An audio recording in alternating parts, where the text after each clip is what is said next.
Rochelle, go back to that very first concert at the Coliseum. Naalala mo? Nung lumabas kayo at nakita mo, take me back there. Take me back to that Oh my moment. God. How was that moment? Surreal. Yeah.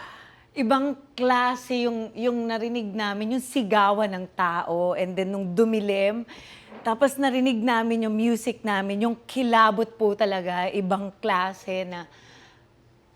And then yung sigawan, grabe, parang nakakatunaw na hindi maintindihan na gusto mong ibigay lahat, gusto mong mag-tumbling agad, kaya lang hindi pa. Parang ganun yung energy namin na talagang wawasakin namin yung stage. Right. Sa At saka inyo. humbling din, ano? Opo, Na ang eh. bait-bait talaga ng Panginoon. Grabe, perfect timing. Pag Di ba? doon ko napatunayan na mag-intay ka lang talaga. Ipagdasal mo lang lagi, everyday. Kanina nga po, habang mini-makeupan ako ng Glam Team, nag-uusap kami kanina na from Pulang Araw promo na tapos nag-inquire na, napansin na ako ng Child Number 82 na movie, and then after nun, nagkaroon ng concert, nagdire-diretso, nagkaroon ng world tour from nothing. Tapos pag talagang binigay niya yung perfect timing sa'yo, grabe, Tito Boy, dire-diretso talaga. At saka may mga cancellations pa ito, di ba, nung nagpaplano kayo? Opo. Not your time, not in our time. It's really in His Years! time. In His time, Oo, talaga. taon ang binilang, di ba? Taon po. Pero halimbawa, Rochelle, kung tatanong kita ngayon, in the last months of your successful comeback, 3 best moments, ano ang pumapasok sa iyong isipan?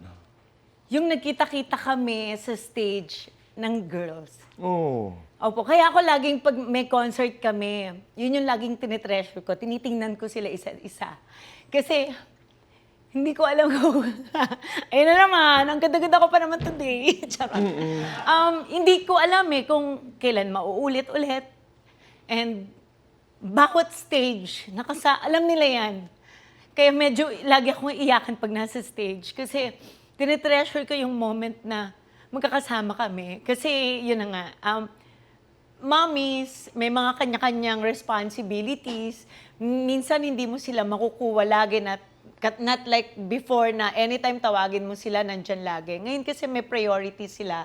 So, tinitreasure ko talaga lagi. Lalo na isang best sa akin yung pag nasa world tour kami, yung acceptance ng tao sa amin. Bukod po dito sa round 1 to 6, talagang solid naman po talaga yun. And then, nag-sold out lahat. Pero yung sabayan, yung kanta namin, Iba yun. iba po yun. Iba yun. Iba yun na parang, yun yung nakakapag-close ng book namin. Oh my gosh, may napatunayan nga kami. May mga may mga lumaki nga talaga sa sex bomb. Meron. Di ba? Oo. Meron kaming na-confirm. I like that. Meron talaga. Opo, Oo. and syempre yung ang pinaka-best yata na masasabi ko ay yung nagkaroon lahat ng confidence ang girls sa sarili nila bilang babae. And hindi yata yun mananakaw sa bawat sex bomb na kasama ko dito.